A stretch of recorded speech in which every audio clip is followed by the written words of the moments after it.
Welcome back to the Soccer Brief, everyone. I am so pumped to dive into this one with you. Today we're breaking down the historic 2026 World Cup opening match.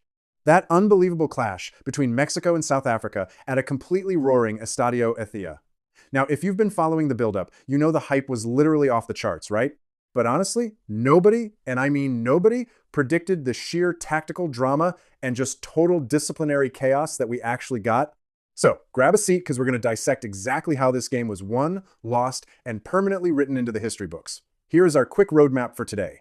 We're going to hit a historic opening match, the first half tactical setup, how those red cards changed absolutely everything, a crazy statistical breakdown, and finally, the consequences for both teams going forward. But hey, before we really get deep into the tactical weeds here, I want you to keep one wild question in the back of your mind. How on earth does a single match yield 3 red cards on opening night? I mean, it's totally unprecedented. This wasn't just a physical, gritty game. This was a match where tactical frustration and mounting pressure just completely boiled over into a historic disciplinary collapse. To figure out why that happened, we've got to look at the flow of the game itself. So, let's jump right into part 1, a historic opening match, finishing Mexico 2, South Africa 0. Now, the crowd at the Aztec absolutely ate up that 2 final scoreline, but honestly, the score only tells half the story. Just look at this possession split. You got Mako holding 60%, leaving South Africa with just 40%.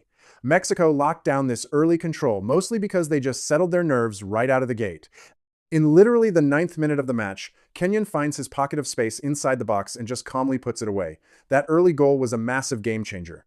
It put the host in front and let them dictate the entire rhythm of the match from there on out. When you're sitting on 60% of the ball, you aren't just casually holding it. You're actively forcing the other team to play at your speed. Which brings us to the first half tactical setup. It really came down to organization versus control. This perfectly shows the clash of game plans we saw early on. Mexico is using that 60% possession to constantly shift South Africa from side to side, probing for any tiny gap. They looked so comfortable every time they pushed forward. But, give South Africa some credit here. They were incredibly disciplined in that first half. Their setup was this highly organized, numbers-heavy, deep defensive block. They essentially just sat deep, stayed compact, and waited for the perfect moment to hit Mexico on the counter. It was a super clear strategy. Absorb the pressure, don't lose shape, and strike fast. Moving on to part 3, we have to talk about how the red cards changed everything.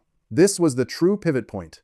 Okay, look at this timeline. The escalation of chaos here is just insane. We start with that 9th minute goal from Mexico. Normal enough, right?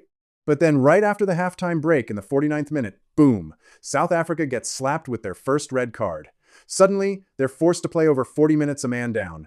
Because of all the massive open space that's created, Mexico capitalizes in the 67th minute with a second goal from Jimenez. But guys, the drama was not even close to over. In the 84th minute, South Africa's Zwan gets sent off. Now they're down to 9 men. And then almost unbelievably, deep in his stoppage time, Mexico's Montes gets a red card, Q. By the final whistle, the referee must have literally needed an ice pack for his arm. This timeline officially marks the first World Cup opening game ever to feature 3 red cards. Just wild. But let's rewind and focus on that very first dismissal because that was the real catalyst. As the analysis pointed out, that 49th minute straight red card to Seath Hole was the ultimate fulcrum of the entire match. It was exactly as they said, that was the turning point. See, South Africa's deep block relied entirely on having the numbers to stay organized. The absolute second they went a man down, the extra space just allowed Mexico to completely take over. That extra room directly led to Jimenez doubling the lead, finishing off a sequence that a 1-0 man South African squad literally had no chance of stopping. Going down 2 with a man disadvantage, yeah, the contest was basically over right there. All right, let's look at the numbers in part 4, the statistical breakdown. Get ready for a real data shock, 0.07. I just really want the absolute emptiness of that number to sink in for a second. In modern soccer analytics, a number like that, it is basically the definition of a total structural failure in attack. So what exactly is that 0.7 measuring? It's South Africa's total expected goals, or XG, for the entire match. Basically, it means they barely managed to string together a single, genuine scoring chance across all 90 minutes of play. For a team that showed up wanting to make some serious noise this World Cup, that is a massive red flag. You literally cannot survive in a major tournament if you are posing 0 threat to the opposing goalkeeper. Sure, their deep defensive block kept them pretty organized in the first half, that going forward it offered absolutely 0 attacking bite. Finally, let's wrap up with part 5, consequences for both teams looking forward. So, what does a chaotic night like this actually mean for the rest of the tournament? Well, for Mexico, the takeaways are this incredible mix of surging momentum and a really stark warning. On the plus side, they've got total dominance and sky confidence. They bagged 3 points and a clean sheet in front of an insanely passionate home crowd. That home advantage is going to be huge for them, and they've got to feel great about topping their group. But, and this is a really big but, they absolutely have to find some discipline. That totally unnecessary late red card to Montes in stoppage time that exposes a real vulnerability. They might have gotten away with it against South Africa, but trust me, the top-tier teams in this tournament will ruthlessly punish you if you lose your cool under pressure. Now, for South Africa, the road ahead looks pretty rough, and they have got to learn from this incredibly fast. Obviously, the red cards were brutal and completely shattered their defensive structure, but the real underlying issue here is that total lack of attacking threat we just saw in the expected goals data. If South Africa wants any shot at keeping their World Cup dream, the takeaway is simple to say, but super hard to do. They have to be way braver.